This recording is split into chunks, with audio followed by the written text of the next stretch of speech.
Sir ಬನ್ನಿ. Political ಪಾರ್ಟಿಗಳು ಇರ್ತಾರೆ, ಹೋಗ್ತಾರೆ. ನಾವು ನೀವು ನಮ್ಮ ಫ್ಯಾಮಿಲಿಗಳು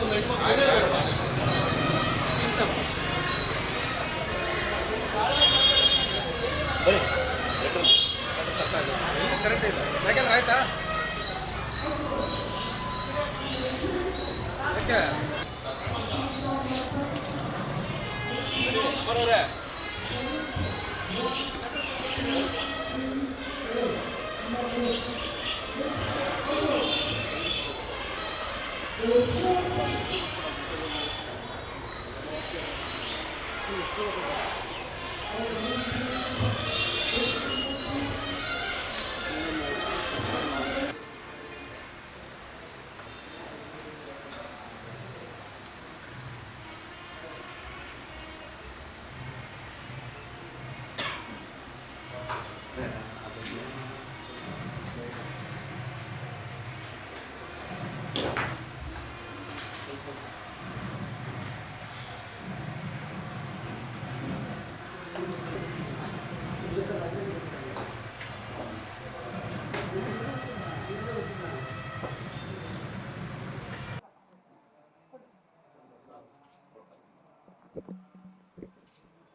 ಇದು ಮೇಡಮ್ ಅವ್ರಿಗೆ ಒಂದು ಚೇರ್ ಹಾಕಪ್ಪ.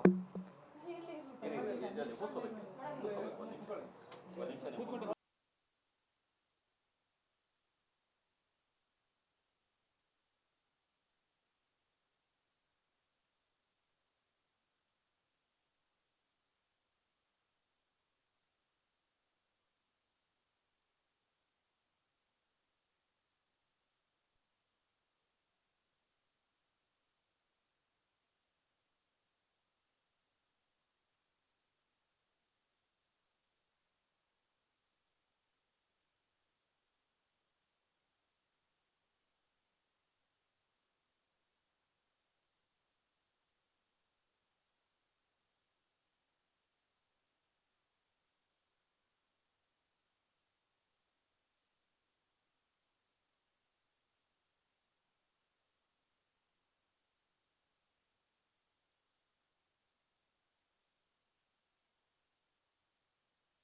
ನಮಸ್ಕಾರಗಳು.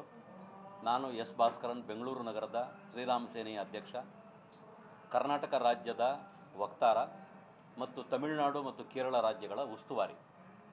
ಕಳೆದ ಒಂದು ವಾರದಿಂದ ಮಾಧ್ಯಮಗಳ ರಿಪೋರ್ಟನ್ನು ಅನುಸರಿಸಿ ಗೌರವಾನ್ವಿತ ಚಂದ್ರಬಾಬು ನಾಯ್ಡುರವರು, ಆಂಧ್ರ ಪ್ರದೇಶದ ಮುಖ್ಯಮಂತ್ರಿಗಳು, ಒಂದು ಮೀಡಿಯಾ ಬೈಟ್ನಲ್ಲಿ ತಿರುಪತಿ ತಿರುಮಲ ದೇವಸ್ಥಾನದಲ್ಲಿ ಉತ್ಪತ್ತಿ ಆಗುತ್ತಿರುವ ಲಡ್ಡು ಪ್ರಸಾದದಲ್ಲಿ ಅನಿಮಲ್ ಫ್ಯಾಟ್ ಇದೆ, ಅಂದರೆ ಪ್ರಾಣಿಗಳ ಕೊಬ್ಬಿದೆ ಮತ್ತು ಮೀನಿನ ಎಣ್ಣೆ ಇದೆ ಅಂಥೇಳಿ ಒಂದು ಅತ್ಯಂತ ಆತಂಕಕಾರಿಯಾದಂತಹ ಒಂದು ಭಯಾನಕ ಸತ್ಯವನ್ನು ಈ ರಾಷ್ಟ್ರದ ಮುಂದೆ ಅವರು ಇಟ್ಟಿದ್ದಾರೆ.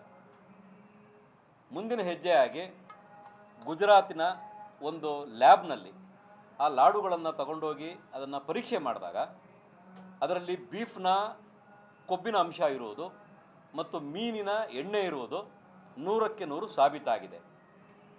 ನಮ್ಮ ದೇಶದ ಜನ ಹಿಂದೆ ಆಂಧ್ರ ಪ್ರದೇಶದಲ್ಲಿ ಮುಖ್ಯಮಂತ್ರಿ ಆಗಿದ್ದಂತಹ ಜಗನ್ಮೋಹನ್ ರೆಡ್ಡಿರವರು ಕಾಶಿಗೆ ಹೋಗಿ ಶಂಕರಾಚಾರ್ಯರ ಸಮ್ಮುಖದಲ್ಲಿ ನೀರಿನಲ್ಲಿ 3 ಸಾರಿ ಮುಳುಗೆ ನಾನು ಹಿಂದುವಾಗಿ ನಾನು ಮತ್ತೆ ಪರಿವರ್ತನೆ ಆಗಿದ್ದೀನಿ, ಧರ್ಮಾಂತರ ಆಗಿದ್ದೀನಿ ಅಂತ ಹೇಳಿ ಆಂಧ್ರ ಪ್ರದೇಶದ ಜನರನ್ನು ಯಾಮಾರಿಸಿ ಅಧಿಕಾರದ ಗದ್ದುಗೆಯಲ್ಲಿ ಕೂತ್ಕೊಂಡ್ರು. ಆದರೆ ಶ್ರೀರಾಮ ಸೇನೆಗೆ ಮತ್ತು ಈ ದೇಶದಲ್ಲಿರುವ ಎಲ್ಲ ಹಿಂದೂ ಸಂಘಟನೆಗಳಿಗೆ ಗೊತ್ತಿತ್ತು, ಜಗನ್ಮೋಹನ್ ರೆಡ್ಡಿ ಅವರು YS ರಾಜಶೇಖರ್ ರೆಡ್ಡಿ ಅವರ ಮಗ. ಅವರ ತಾತನ ಟೈಮಿಂದನೇ ಅವರು ಕ್ರಿಶ್ಚಿಯನ್ ಆಗಿ ಕನ್ವರ್ಟ್ ಆಗಿದ್ದರು. ಯಾವುದೇ ಹಿಂದೂ ದೇವಸ್ಥಾನಗಳಿಗೆ ಅವರು ಭಕ್ತಿಯಿಂದ ಬರ್ತಿರಲಿಲ್ಲ. ಅವರು ಹೋಗ್ತಿದ್ದಿದ್ದೆಲ್ಲ ಬರೀ ಚರ್ಚ್ಗಳಿಗೆ ಅಂತ. ಅದು ಅವರ ವೈಯಕ್ತಿಕ ವಿಚಾರ ಆದರೂ ಸರಿ, ಈ ಮಿಷನರಿ ಆ್ಯಕ್ಟಿವಿಟಿ ಎಷ್ಟು ಸ್ಟ್ರಾಂಗ್ ಆಗಿ ಈ ದೇಶದಲ್ಲಿ ನಡೀತಾ ಇದೆ ಅಂದರೆ, ಹಿಂದೂಗಳ ಶ್ರದ್ಧಾ ಕೇಂದ್ರ, ಹಿಂದೂಗಳ ಧಾರ್ಮಿಕ ಕೇಂದ್ರವಾದಂತಹ ಏಳುಕುಂಡಲವಾಡ ಗೋವಿಂದ ವೆಂಕಟರಮಣ ಅಂತ ಏನು ಹೇಳ್ತೀವಿ, ಆ ವೆಂಕಟೇಶ್ವರನ ಗುಡಿಯಲ್ಲಿ ಇವರು ಪ್ರಾಸೆಸ್ ಮಾಡುವಂತಹ ಲಡ್ಡು ಪ್ರಸಾದದಲ್ಲಿ ಸನಾತನ ಹಿಂದೂ ಧರ್ಮದವರಿಗೆ, ಬ್ರಾಹ್ಮಣರಿಗೆ, ಲಿಂಗಾಯತರಿಗೆ ಮತ್ತು ಬೇರೆ ಸಸ್ಯಾಹಾರಿ ಜನ ಯಾರಿದ್ದಾರೆ ಅವರೆಲ್ಲರಿಗೂ ಇವರು ಆಘಾತವನ್ನು ಉಂಟು ಮಾಡಿದ್ದಾರೆ. ತೀರಲಾರದಂತಹ ಮಾನಸಿಕ ಧಾರ್ಮಿಕ ಹಿಂಸೆಯನ್ನು ಕೊಟ್ಟಿದ್ದಾರೆ. This amounts to religious sacrilege. ಅಂದರೆ ಹಿಂದೂ ಧರ್ಮವನ್ನು ಬುಡ ಸಮೇತ ಇವರು ಕಿತ್ತು ಹಾಕಬೇಕು ಅಂತ ಹೇಳಿ ಒಂದು ದೊಡ್ಡದಾದಂಥ ಒಂದು ಷಡ್ಯಂತ್ರವನ್ನು ಮಾಡಿದ್ದಾರೆ. ನಾವು ಆಂಧ್ರ ಪ್ರದೇಶದ ಮುಖ್ಯಮಂತ್ರಿ ಚಂದ್ರಬಾಬು ನಾಯ್ಡುರವರಿಗೆ, ಶ್ರೀರಾಮ ಸೇನೆ ಕಡೆಯಿಂದ ಮತ್ತು ಕರ್ನಾಟಕ ರಾಜ್ಯದಲ್ಲಿರುವ ಸಮಸ್ತ ಹಿಂದೂಗಳ ಕಡೆಯಿಂದ ಅವರಿಗೆ ತುಂಬ ಹೃದಯದಿಂದ ನಾವು ಅವರಿಗೆ ಧನ್ಯವಾದಗಳನ್ನು ಹೇಳ್ತಾ ಇದ್ದೇವೆ. ಮತ್ತು ಈ ರೀತಿಯಾದಂಥ ಕೆಲಸವನ್ನು ಯಾರು ಮಾಡಿದರು, ಹಿಂದೂಗಳ ಬಾಯಲ್ಲಿ ಸಸ್ಯಾಹಾರಕ್ಕೆ ಸಂಬಂಧಪಟ್ಟಂತಹ ಪ್ರಸಾದವನ್ನು ಇಡೋದು ಬಿಟ್ಟು ಗೋವಿನ ಮಾಂಸದಿಂದ, ಗೋವಿನ ರಕ್ತದಿಂದ ಏನು ಅದು ಉತ್ಪತ್ತಿ ಆಗುತ್ತೆ ಫ್ಯಾಟ್, ಅದನ್ನು ತೆಗೆದು ಮೀನಿನ ಎಣ್ಣೆಯಿಂದ ಇವರು ಮಿಶ್ರಣ ಮಾಡಿ ಲಾಡುಗಳನ್ನು ನಮಗೆ ತಿನ್ನಿಸಿದ್ದಾರೆ. ಇದಕ್ಕೆ ಯಾವ ರೀತಿಯಾಗಿ ಶಿಕ್ಷೆ ಕೊಡಬೇಕೋ ನನಗಂತೂ ಗೊತ್ತಿಲ್ಲ. ಆದರೆ ನಾವು ಸಾಂವಿಧಾನಿಕ ಮಾರ್ಗಗಳಲ್ಲಿ ಹೋಗೋದ್ರಿಂದ, ಈ ದೇಶದ ಕಾನೂನಿನ ಅಡಿಯಲ್ಲಿ ನಾವು ಕೆಲಸ ಮಾಡೋದ್ರಿಂದ ಇವತ್ತು TTDಯ ಬೆಂಗಳೂರಿನ ಇಲ್ಲಿನ ಸೂಪರ್ಡೆಂಟ್ ಆಗಿರತಕ್ಕಂಥ ಜಯಂತಿ ಮೇಡಮ್ ಅವರಿಗೆ ನಾವು ಲಿಖಿತವಾಗಿ ಒಂದು ಮನವಿಯನ್ನು ಕೊಟ್ಟಿದ್ದೇವೆ. ಆ ಮನವಿಯನ್ನು ಅವರು TTD ಚೇರ್ಮನ್ರವರಿಗೆ ಅವರು ತಲುಪಿಸಬೇಕು ಈ ಕೂಡಲೇ. ಅವರು ಏನೀಗ ವ್ಯತ್ಯಾಸ ಆಗಿದೆ, ಹಿಂದೆ ಇದ್ದಂಥ ಆಡಳಿತ ಮಂಡಳಿಯವರು ಯಾರು ನಮಗೆ ಈ ವಿಷಯವನ್ನು ತಿನ್ನಿಸಿದ್ದಾರೆ ಅವರೆಲ್ಲರ ಮೇಲೂ FIR ಆಗಬೇಕು.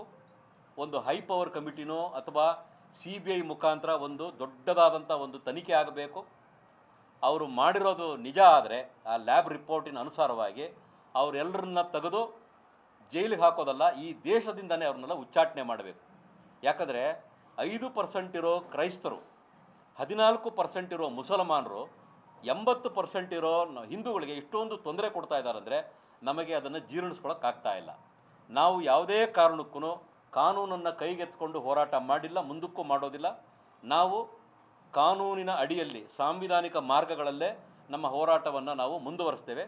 ಈ ಮನವಿಯಲ್ಲಿ ನಾವು ಎರಡನೇದು ಮನವಿ ಏನು ಮಾಡಿದ್ದೀವಿ ಅಂದರೆ, ತಿರುಪತಿ ತಿರುಮಲ ದೇವಸ್ಥಾನಂ ಬೋರ್ಡ್ ಆಂಧ್ರ ಪ್ರದೇಶ ಇರಲಿ ಅಥವಾ ಬೇರೆ ಯಾವುದೇ ರಾಜ್ಯದಲ್ಲಿ ಯಾವುದೇ ದೇವಸ್ಥಾನಗಳನ್ನು ನಡೆಸ್ತಿದ್ರೆ ಅಲ್ಲಿ ಇಮಿಡಿಯೇಟಾಗಿ ಲ್ಯಾಬ್ಗಳನ್ನು ಇವರು ಸ್ಥಾಪಿಸಬೇಕು. ಯಾಕೆ ಅಂದರೆ ಭಕ್ತಾದಿಗಳಿಗೆ ಇವರು ಕೊಡುವ ಪ್ರಸಾದದ ಮೇಲೆ ಏನಾದರೆ ಡೌಟ್ ಇದ್ದರೆ ಆ ಪ್ರಸಾದವನ್ನು ಅವರು ಲ್ಯಾಬ್ನಲ್ಲಿ ಫ್ರೀ ಆಫ್ ಕಾಸ್ಟ್ ಅದನ್ನು ಚೆಕ್ ಮಾಡಿಸಿ ಅದರ ಇಂಗ್ರೀಡಿಯೆಂಟ್ಸ್ ಏನು, ಇದಕ್ಕೆ ಯಾವ ತುಪ್ಪ ಹಾಕಿದ್ದಾರೆ, ಇದಕ್ಕೆ ಸಕ್ಕರೆ ಸರಿಯಾಗಿ ಹಾಕಿದಾರಾ, ಇದರ ಕಂಪ್ಲೀಟ್ ಇಂಗ್ರೀಡಿಯೆಂಟ್ಸ್ ಏನು, ಇದರ ತೂಕ ಎಷ್ಟು ಅಂತ ಮಾಡಿಕೊಡ್ಬೇಕು ಅಂತ ಹೇಳಿ ನಾನು ಮನವಿಯನ್ನು ಕೊಟ್ಟಿದ್ದೇವೆ. ಮೇಡಮ್ ಅವರು ನನಗೆ ಮಾತು ಕೊಟ್ಟಿದ್ದಾರೆ, ಇದನ್ನು ಇಮಿಡಿಯೇಟಾಗಿ TTD ಚೇರ್ಮನ್ಗೆ ಕಳಿಸ್ಕೊಡ್ತೀವಿ ಅಂತ ಹೇಳಿ. ಇದು ಶ್ರೀರಾಮ ಸೇವಾ ಅವ್ರು ಕೊಟ್ಟಿರೋ ರೆಪ್ರೆಸೆಂಟೇಷನ್ ನಾವು ಎಕ್ಸಿಕ್ಯೂಟಿವ್ ಆಫೀಸರ್ TTD ತಿರುಪತಿಗೆ ಕಳಿಸ್ತೀವಿ. ಸೊ ಅಲ್ಲಿಂದ ಏನು ಇದರ ಮೇಲೆ ಡೆಸಿಷನ್ ತಗೊಳ್ಬೇಕು ಅದೆಲ್ಲನೂ ಅಲ್ಲೇ ತಗೊಳ್ತಾರೆ. ಸೊ ಇನ್ನು ಇಲ್ಲಿ ಸ್ವಾಮಿ ದರ್ಶನ ಎಲ್ಲನೂ ಮಾಡಿಕೊಂಡು ಭಕ್ತಾದಿಗಳು ಚೆನ್ನಾಗಿ ಪ್ರಸಾದ ಎಲ್ಲ ತಗೊಳ್ತಾ ಇದ್ದಾರೆ. ಅದರ ಬಗ್ಗೆ ಇನ್ನೇನು ಕ್ವಶನ್ಸ್ ಏನೂ ಇಲ್ಲ ಅಷ್ಟೇ. ಎಷ್ಟು ವರ್ಷ ಇಲ್ಲಿ ಪ್ರಸಾದ ಬರ್ತಾ ಇತ್ತು, TTD ಇಂದನೇ ಬರ್ತಾ ಇತ್ತು. ಹೌದು. ಈಗ ಈ ವಾರದಿಂದ ಏನಾದರೂ ಸೇಲ್ ಏನೋ ಹೆಚ್ಚು ಕಡಿಮೆ ಏನಾದರೂ ಆಗಿದೆ? ಇಲ್ಲ. ಇದು ಪ್ರೀವಿಯಸ್ ನಡೆದಿರೋ ಕ್ವಶನ್ ಇದೆಲ್ಲನೂ, ಇದು ಪ್ರಾಬ್ಲಮ್ ಎಲ್ಲನೂ ಪ್ರೀವಿಯಸ್ ಗೌರ್ಮೆಂಟ್ನಲ್ಲಿ ಇರೋದು. ಈಗ ಸದ್ಯಕ್ಕೆ ಏನು ಪ್ರಾಬ್ಲಮ್ ಏನೂ ಇಲ್ಲ. ಈ ಹಿಂದೆ ವಾರಕ್ಕೆ ಇಂತಿಷ್ಟು ಲಡ್ಡುಗಳಂತ ಬರ್ತಾ ಇತ್ತು, ಈ ಹಿಂದೆ ಎಷ್ಟು ಬರ್ತಾ ಇತ್ತು, ಈಗ ಇತ್ತೀಚೆಗೆ ಎಷ್ಟು ಬರ್ತಾ ಇದೆ? ಮೊದಲು ಶನಿವಾರ ಮಾತ್ರ ಇಲ್ಲಿ ಲಡ್ಡು ಪ್ರಸಾದ ಕೊಡ್ತಾ ಇದ್ವಿ ಭಕ್ತಾದಿಗಳಿಗೆ 8,000. ಈಗ ಇಲ್ಲಿ ಬ್ಯಾಂಗ್ಳೂರು ಮಿಕ್ಕಿದ ಸೆಂಟರ್ಸ್ಗೆಲ್ಲಾನು ಲಡ್ಡು ಪ್ರಸಾದ ವಿತರಣೆ ನಡೀತಾ ಇದೆ. ಸೊ ಎಲ್ಲ ಅಲ್ಲಿ ಇರೋರನ್ನು ಪ್ರಸಾದ ತಗೋಬೇಕಂತ ಡೆಸಿಷನ್ಸ್ ತಗೊಂಡಿದ್ದಾರೆ ನ್ಯೂ ಗೌರ್ಮೆಂಟು. ಸೊ ಈಗ ಎಲ್ಲಾನು ಡೈಲಿ ಇಲ್ಲಿ ಭಕ್ತಾದಿಗಳು ಲಡ್ಡು ಸಿಗುತ್ತೆ. ಪ್ರತಿದಿನ ಅಲ್ಲಿಂದನೇ ಇಲ್ಲಿ ಬರುತ್ತೆ. ಎಷ್ಟು ಬರುತ್ತೆ? ಡೈಲಿ 1000 ಸೇಲ್ಸ್ ಇರುತ್ತೆ. ಸೊ 2 times ಲಡ್ಡು ಲಾರಿ ಬರುತ್ತೆ. ಈ ರೀತಿಯ ವಿವಾದಗಳೇನ್ ಶುರುವಾಯ್ತಲ್ಲ ಏನ್- ಹಾ, ಇದ್ರ ಬಗ್ಗೆ ಏನಾದ್ರು ಗಮನಕ್ಕೆ ತಂದಿದ್ರಿ ಮೇಡಮ್? ಅಲ್ಲಿ ತಿರುಪತಿನಲ್ಲಿ ಎಲ್ಲ ಡೇಷನ್ಸ್ ನಡೀತಾ ಇದೆ. ಅಲ್ಲ, ರಾಜ್ಯದಲ್ಲಿ ಇಷ್ಟೆಲ್ಲ ಕ್ರೈಸಿಸ್ ಆಗ್ತಿದೆಯಲ್ಲ, ಇದ್ರ ಬಗ್ಗೆ ಅವ್ರ ಗಮನಕ್ಕೆ ತಂದಿದ್ರ? ರಾಜ್ಯದಲ್ಲಿ ಹಿಂಗ ಆಗ್ತಾ ಇದೆ ಕರ್ನಾಟಕದಲ್ಲಿ ಇದೆ ಹೇಳಿದ್ರು. ಹೇಳಿ. ಈಗ ಲ್ಯಾಬ್ಗಳನ್ನ ಏನಾದ್ರು ಓಪನ್ ಮಾಡೋದ್ರ ಬಗ್ಗೆ ಏನಾದ್ರು ಪ್ಲಾನಿಂಗ್ಸ್ ಇದೆಯಾ? ಅದು ಎಲ್ಲಾನು ಅವರು ಡೇಷನ್ಸ್ ಆಲ್ರೆಡಿ ತಗೊಂಡಿದ್ದರು. ಸೊ ನಿನ್ನೆ ಮೀಡಿಯಾನಲ್ಲಿ ಎಲ್ಲ ಹೇಳಿದ್ದಾರೆ ಅಲ್ಲಿ ತಿರುಪತಿನಲ್ಲೇ. ಸೊ ಎಲ್ಲನೂ ಅದರ ಬಗ್ಗೆ ಲ್ಯಾಬ್ಸ್ ಎಲ್ಲನೂ ಹೊಸ ಲ್ಯಾಬ್ ಅಲ್ಲಿ ಇಂಪ್ಲಿಮೆಂಟ್ ಮಾಡ್ತಾ ಇದ್ದಾರೆ. ಎಲ್ಲ ಟೆಸ್ಟ್ ಎಲ್ಲನೂ ನಡೆಯುತ್ತೆ. ಇಲ್ಲಿ ಏನಾದ್ರು ಲ್ಯಾಬ್ ಓಪನ್ ಮಾಡ್ಲಿಕ್ಕೆ ಅಲ್ಲಿನ ಎಕ್ಸಿಕ್ಯೂಟಿವ್ ಆಫೀಸರ್ ಜೊತೆ ಏನಾದ್ರು ಇಲ್ಲ, ಒಂದು ಕಡೆನೇ ಇರುತ್ತೆ ಲ್ಯಾಬು. ಸೊ ಅಲ್ಲಿನೇ ಟೆಸ್ಟ್ ಆಗಿ ಬರುತ್ತೆ. ಈಗ ಈ ರೆಪ್ರೆಸೆಂಟೇಷನ್ ಕೊಟ್ಟಿರೋದ್ರಿಂದ ಆಮೇಲೆ ಅವ್ರೇನು ಡೇಷನ್ ತಗೊಳ್ತಾರೆ ನೋಡಿ. ಈಗ ಸುಮಾರು ಜನರ ಅಲಿಗೇಷನ್ ಅಥವಾ ಆಕ್ರೋಶ ಏನು ಅಂದ್ರೆ, ಅಲ್ಲೇ ಲ್ಯಾಬ್ ಇದ್ರು ಕೂಡ ಅಲ್ಲಿ ಕೂಡ ಈ ರೀತಿಯ ಬೆಳವಣಿಗೆಗಳಾಗ್ಬೋದು. ಎಲ್ಲೆಲ್ಲಿ ದೇವಸ್ಥಾನಗಳ ಬ್ರಾಂಚ್ಗಳಿದಾವೆ ಅಲ್ಲೇ ಲ್ಯಾಬ್ಗಳನ್ನ ಓಪನ್ ಮಾಡಬೇಕು ಅನ್ನುವಂಥದ್ದು ಅದು ನಾವು ತಿಳಿಸ್ತೀವಿ. ಸೊ ಅಲ್ಲಿ ಅವ್ರೇನು ಹೇಳ್ತಾರೋ ನೋಡ್ಬಿಟ್ಟು ಆಮೇಲೆ ನಡೆಯುತ್ತೆಲ್ಲ. ಈ ವಿಚಾರನ ಗಮನಕ್ಕೆ ಇಲ್ಲಿ ಬೆಂಗಳೂರಿನಲ್ಲೂ ಸಹ ಸಹಸ್ರಾರು ಲೆಕ್ಕದಲ್ಲಿ ಲಡ್ಡು ಪ್ರಸಾದ ಇಲ್ಲಿಂದ ವಿನಿಯೋಗ ಆಗೋದ್ರಿಂದ, ವಿತರಣೆ ಆಗೋದ್ರಿಂದ ಈ ದೇವಸ್ಥಾನದ ಪ್ರಿಮೈಸಸ್ಸಲ್ಲೂ ಸಹ ಒಂದು ಲ್ಯಾಬನ್ನು ಇವರು ಪ್ರಸಾದವನ್ನು ವಿತರಣೆ ಮಾಡುವ ದಿನ ಕಟ್ಟುನಿಟ್ಟಾಗಿ ಅದನ್ನು ಪ್ರಾರಂಭ ಮಾಡಬೇಕು. ಇಲ್ಲಾಂದರೆ ನಾವು ಮುಂದಿನ ವಾರದಿಂದ ಇಲ್ಲಿ ಲಾಡುವನ್ನು ವಿತರಣೆ ಮಾಡೋದಕ್ಕೆ ಶ್ರೀರಾಮ ಸೇನೆ ಬಿಡೋದಿಲ್ಲ. ಯಾಕಂದರೆ ಅದರಲ್ಲಿ ಏನು ಹಾಕಿಕೊಡ್ತಾರೆ, ಏನು ಪಾಪ ಮಾಡಿದರು ಹಿಂದೂಗಳು. ಹಿಂದೂಸ್ತಾನದಲ್ಲಿ ಸನಾತನ ಧರ್ಮದ ಭೂಮಿಯಲ್ಲಿ ನಮ್ಮ ಪ್ರಸಾದಕ್ಕೆ ಇವರು ವಿಷವನ್ನು ಬೆರೆಸಿ ಕೊಡ್ತಾರೆ ಅಂದರೆ ನಮ್ಮ ಜಾತಿ ಕೆಡಿಸೋದಕ್ಕೆ, ನಮ್ಮ ಕುಲ ಕೆಡಿಸೋದಕ್ಕೆ ನಾವು ಇನ್ನು ಯಾರನ್ನು ನಂಬೋದಕ್ಕೆ ತಯಾರಿಲ್ಲ. ಮುಂದಿನ ವಾರದಿಂದನೇ ಈ ಪ್ರಿಮೈಸಸ್ಸಲ್ಲೂ ಒಂದು ಲ್ಯಾಬ್ ಒಂದು ಓಪನ್ ಆಗಬೇಕು. ಭಕ್ತಾದಿಗಳಿಗೆ ಯಾರಿಗಾದರೆ ಸಂದೇಹ ಬಂದರೆ ಆ ಲಡ್ಡು ಪ್ರಸಾದದ ಬಗ್ಗೆ ಅವರು ಫ್ರೀ ಆಫ್ ಕಾಸ್ಟ್ ಇಲ್ಲಿ ಅದನ್ನು ವೈದ್ಯಕೀಯ ಪರೀಕ್ಷೆ, ಸೈಂಟಿಫಿಕ್ ಪರೀಕ್ಷೆ ಎರಡನ್ನೂ ಮಾಡ್ಕೋಬೇಕಾಗುತ್ತೆ. ವೈದ್ಯಕೀಯ ಪರೀಕ್ಷೆ ಅಂತ ಯಾಕೆ ಹೇಳ್ತಾ ಇದ್ದೀನಿ ಅಂದರೆ ಅದರಲ್ಲಿ ಅನಿಮಲ್ ಫ್ಯಾಟ್ ಮಿಕ್ಸ್ ಆಗಿತ್ತಲ್ಲ, ಆ ದೃಷ್ಟಿಯಿಂದ. ಸೈಂಟಿಫಿಕ್ ಆಗಿ ಯಾಕೆ ಹೇಳ್ತಾ ಇದ್ದೀನಿ ಅಂದರೆ ಅದರಲ್ಲಿ ಇಂಗ್ರೀಡಿಯೆಂಟ್ಸ್ ಏನಿದೆ, ಅದು ಆರೋಗ್ಯಕ್ಕೆ ಒಳ್ಳೆಯದಾ ಕೆಟ್ಟದ್ದಾ ಅನ್ನೋದನ್ನು ಇವರು ಸರ್ಟಿಫೈ ಮಾಡಿಸ್ಬೇಕು.